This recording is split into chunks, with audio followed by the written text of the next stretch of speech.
জলপাইগুড়ি ময়নাগুড়ি এলাকার ঘূর্ণিঝড়ে ক্ষতিগ্রস্ত মানুষদের সাথে সাক্ষাৎ করবেন অভিষেক বন্দ্যোপাধ্যায়।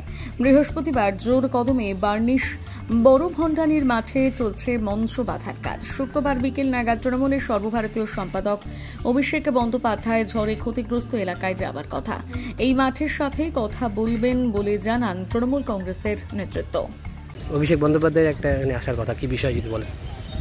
আমাদের প্রিয় সাংসদ এবং আমাদের সর্বভারতীয় সাধারণ সম্পাদক অভিষেক বন্দ্যোপাধ্যায় আগামীকাল যে ঘূর্ণিঝড়ে যারা ক্ষতিগ্রস্ত হয়েছেন তাদের সাথে দেখা করবেন এবং সেই সঙ্গে মানুষের সাথে তিনি মিলিত হবেন, সেই এলাকার যারা বিভিন্নভাবে ক্ষতিগ্রস্ত হয়েছেন তাদের সাথে, এবং এখানে একটি ছোট আকারে তিনি সভা করবেন। তার প্রস্তুতি আজকে চলছে এবং আমরা সর্বভারতীয় তৃণমূল কংগ্রেস দল ময়নাগুড়ি 2 নম্বর ব্লক আমরা সর্বতোভাবে তার এই কর্মসূচিকে সফল করবার জন্য আমরা ময়দানে নেমেছি এবং তার প্রস্তুতি নিচ্ছি। এলাকা ধ্বংস হয়ে গেছে, সেই ধ্বংসের পর সাথে সাথে ওই দিনে আমাদের প্রিয় মুখ্যমন্ত্রী মমতা ব্যানার্জি আমাদের স্পটে এসেছিলেন এবং তিনি সাধারণ মানুষের পাশে থাকার বার্তা দিয়ে গেছেন এবং মানুষের খোঁজখবর নিয়ে গেছেন, মৃত পরিবারের পাশে থেকেছেন এবং আগামী দিনেও থাকবেন বলেছেন এবং সবসময়ের জন্য তাদের সাথে আমাদের যোগাযোগ আছে। তিনি আমাদের এখানকার লিডারদের সাথে আমাদের সাথে যোগাযোগ রাখছেন প্রতিনিয়ত মানুষের সুবিধা অসুবিধার জন্য।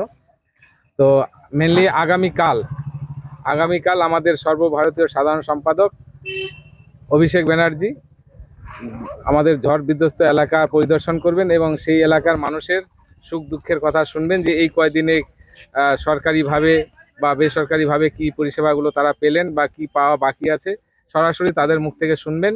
আমরা খুব খুশি এবং আনন্দিত। আমরা ধন্যবাদ জানাই আমাদের প্রিয় মুখ্যমন্ত্রী মমতা ব্যানার্জিকে এবং সাংসদ তথা সাধারণ সম্পাদক অভিষেক ব্যানার্জিকে। এখানে মঞ্চ বাঁধার কাজ চলছে, এখানে তিনি থাকবেন, এখানে এসে সরাসরি যারা ক্ষতিগ্রস্ত মানুষ তারাও কথা বলবেন তার সাথে। স্পটে যাবেন না এখানে কথা বলবেন? স্পটেও এখনো পর্যন্ত খবর আছে, এখানে আসবেন এবং এখান থেকে স্পটেও দেখবেন। মানুষগুলোর খুবই অসহায় অবস্থা আছেন, তারা সরকারি যে ত্রিপালগুলো পেয়েছেন, যথাসময়ে ত্রিপাল পেয়েছেন, খাবার টাবার সব কিছুই পাচ্ছেন, কিন্তু যেহেতু ঝড় বৃষ্টির দিন আসছে, যত তাড়াতাড়ি সম্ভব আমাদের এই বাড়িগুলোতে যাতে ঘর করে দেওয়া যায় এই পরিবারগুলোকে, সেটা আমরা যেমন চেষ্টা করছি, আমাদের মুখ্যমন্ত্রীও চেষ্টা করছেন, যেহেতু কোড অফ কন্ডাক্ট চলছে সেই কারণে তিনি দিতে পারছেন না। আমরা প্রশাসনকে বলবো যাতে আরো একটু স্পিডে এই কাজগুলো করার, এবং নির্বাচন কমিশনকেও আমরা দৃষ্টি আকর্ষণ করছি তারা যেন মানবিক দিক থেকে এই এলাকার কথা ভেবে একটা কিছু করেন, যাতে সাধারণ মানুষের পাশে থেকে কাজ করা যায় বা তাদেরকে ঘর যত তাড়াতাড়ি সম্ভব করে দেওয়া যায়। যদিও প্রশাসন থেকে গত পরশুদিন থেকে 20,000 টাকা করে প্রতিটা পরিবারকে তাদের ঘর নির্মাণের জন্য, মানে রিপেয়ারিং করার জন্য 20,000 টাকা করে দিয়েছেন। এটা তার জন্য ধন্যবাদ জানাই প্রশাসনকে এবং মাননীয় মুখ্যমন্ত্রী মমতা ব্যানার্জি। কালকে এই যে সভা বা এর সাথে দেখা করা উপভোক্তা কখন মাঠে হচ্ছে, কোথায়? আমাদের বার্নিশের ঐতিহ্যবাহী মা ভান্ডানির বড় ভান্ডানির যে মাঠ, সেই মাঠে হচ্ছে। কি আশা করছেন আপনারা, কি মনে করছেন উনি আসবেন?